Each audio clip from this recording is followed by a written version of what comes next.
Hello, it's me, Coco, and as you may already know, I recently returned from a Vipassana Meditation course.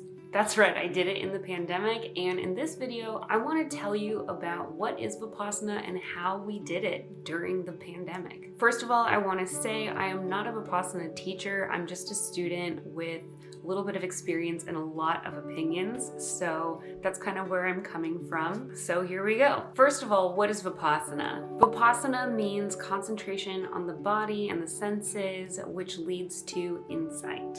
So that's insight meditation. To be a little bit more descriptive, Vipassana is a path to enlightenment through the systematic observation of sensations in the body, which leads to a purification of the mind. If you want to study Vipassana meditation and you haven't taken a course yet, you're considered a new student if it's your first time.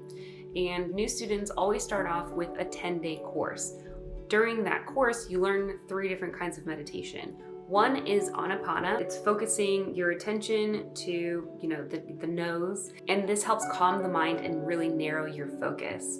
The second type of meditation is the Vipassana meditation, and it's a systematic body scan where you stay aware and equanimous to all of the feelings that you're feeling. Equanimous means that you don't have a reaction to it, negative or positive, you just observe it.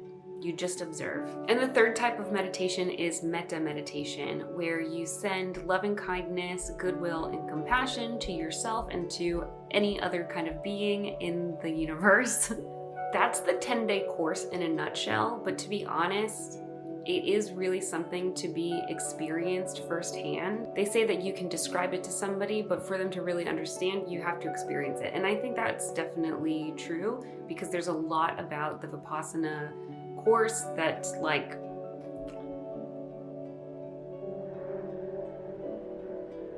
I could tell you about it, but I don't know. And there are a lot of benefits to Vipassana meditation. So talking to others and then also through my own experience, I know that some of them are just having a lighter feeling in your body, sometimes being able to process huge traumas that can happen, or even small ones, being really sure of decisions that you have to make, being less reactive to the stressors of daily life, and even vivid dreams. I know my dreams got real vivid during the course. And even after the course, they've stayed pretty vivid. Life just feels a little bit better, and I can definitely say for myself, since starting Vipassana meditation, I definitely feel a lot more grounded and a lot more aware of everything around me and happier. It's really a daily practice of being aware and equanimous, not just of the sensations that I have in my body, but of everything that is happening in my daily life, and a deep understanding that everything is always changing all of the time. Nothing ever stays the same. And so you tend to kind of chip away to your craving and aversion to certain things. Craving being just wanting something so bad. You all know what that feels like. And then aversion, not liking something, because when you think about it, whatever you're craving, like a freaking ice cream cone, I'm gonna eat it and then it's gonna be gone. When it's gone, I'm gonna be sad, and that's my suffering because I wanted that ice cream cone so bad, because I was not equanimous about it. Same thing for something bad. Obviously it's really easy to imagine. If I have an aversion to sorbet and a craving for ice cream, but all there is sorbet, you better betcha I'm gonna be suffering because of that. And if I didn't have that aversion, then I could avoid my own suffering, if that makes sense to you. But really, ice cream is better than sorbet. Now, the really cool thing about Vipassana meditation courses is that they are free of charge to new students, meaning that unless you take the course and you experience the benefits for yourself, they don't want to accept your money. The courses are basically run on a donation-only basis, and you give what you can.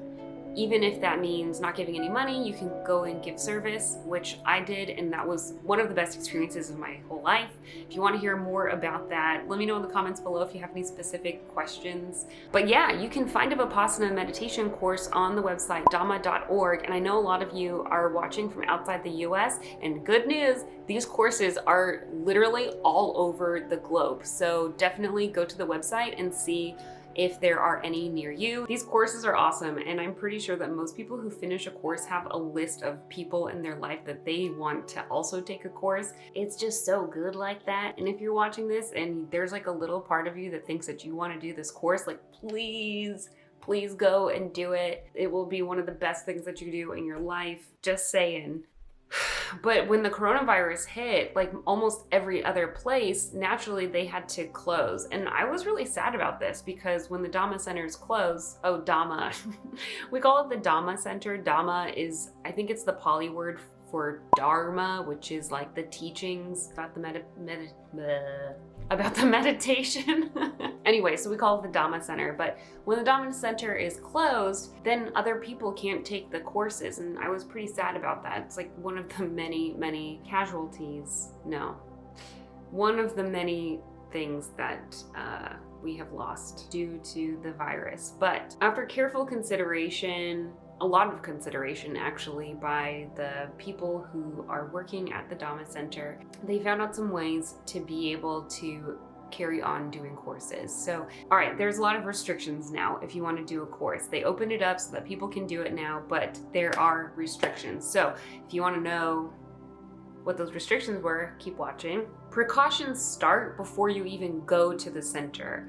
You have to be socially distanced strictly for 2 weeks before you go to the Dhamma Center, and you have to fill out a questionnaire that asks all these questions about your risk for the coronavirus. The number of students is severely restricted, so under normal circumstances there are 60 students, 30 men and 30 women. But under COVID circumstances, in our course, there were only 6 students. They were running at a 10th capacity just to protect us, just to let us take the course and have the benefits of the Vipassana meditation. And for that, I felt so honored and lucky to be given this opportunity. And I'm hoping that many more people are going to be able to do the course safely and get the benefits of the Vipassana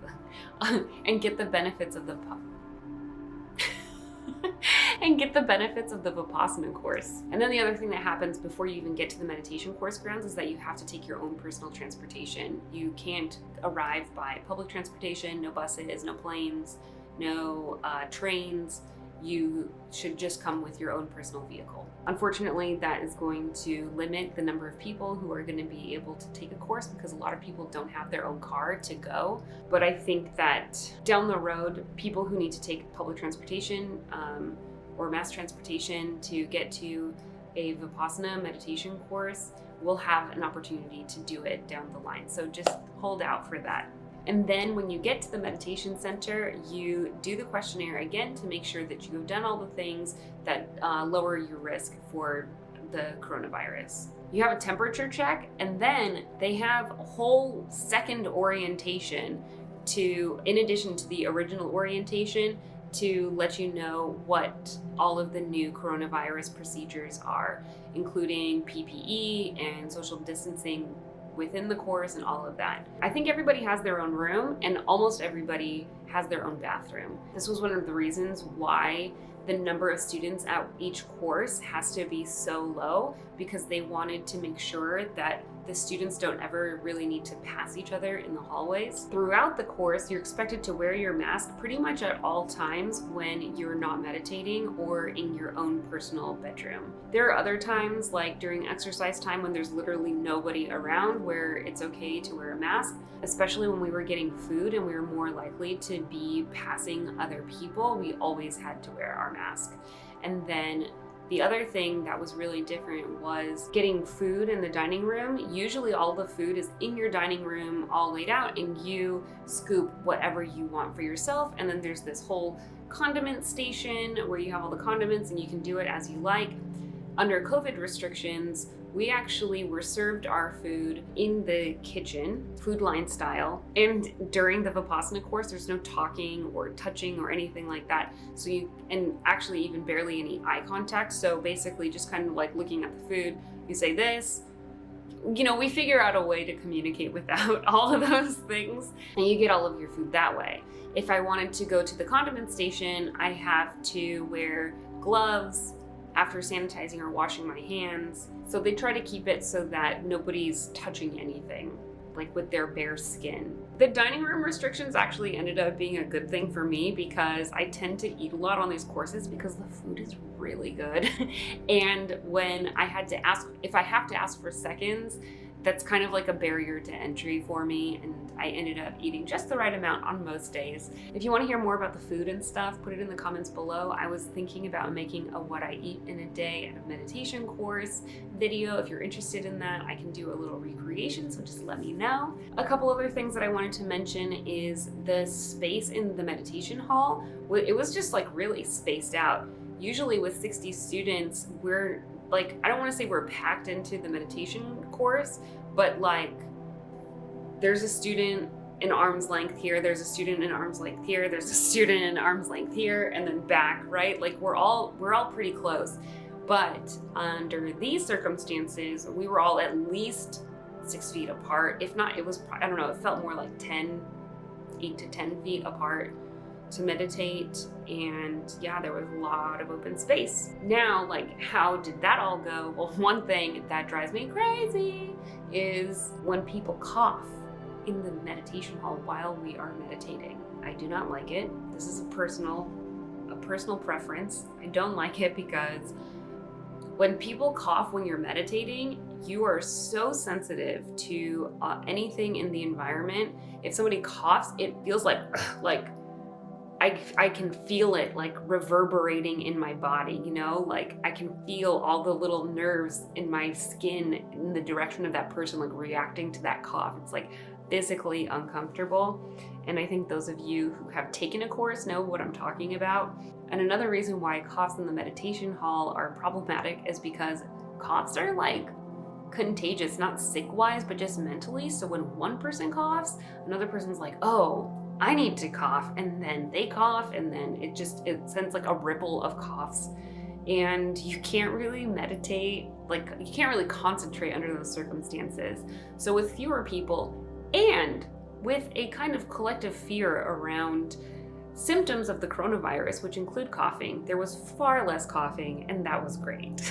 If and when you make it to your Vipassana meditation course, please remember, really try not to cough when you're in the meditation hall. Sneezes are okay because they're completely involuntary, but a cough can be suppressed. And if it comes down to it, you can leave the room and cough and then come back. Can you tell I don't like coughing in the meditation hall? So yeah, the last thing I kind of wanted to mention is, how was that? I mean, usually when there are 60 other people, you're kind of like, you can't help, you're not supposed to, but you're looking at people, you're thinking things about them, you're just noticing things, observing them. And for me, this was so much not the case because the course is gender segregated, and out of the 6 people, there were 3 women, including me. And I just happened to be the only person who doesn't regularly practice intermittent fasting. So for 2 out of 3 meals of the day, I was literally the only person in the dining hall. I was the only person usually who was out exercising in the exercise area, and I barely saw anybody else. So in that way, it was kind of lonely. I don't know. But also, I guess I could focus on my meditation practice a little bit better. Yeah, I just kind of felt like I was on my own, but that's okay. Every course for every single person is going to be a little bit different. It's really hard to compare. Yeah, that was something that's kind of unforgettable. We also got to have longer interviews with the assistant teacher, which was really great. When I needed it, it was nice to be able to talk to her for like 15 minutes instead of just 5 in a day, because there isn't a line of other people coming out the door. So that was also a really good thing. I would love to make more videos about Vipassana. Why is it so hard to say? I would love to make more videos about Vipassana meditation. So if you have any specific questions about it, pop them in the comment box below and let me know what you're interested in hearing about. But until then, thank you for watching this video. If you're into this kind of thing, please subscribe and hit the notification bell so that you can get notified of my upcoming videos. And if you like this video, please press the like button because it helps my channel. Until next time, thank you for watching, and I'll see you in my next video. Bye.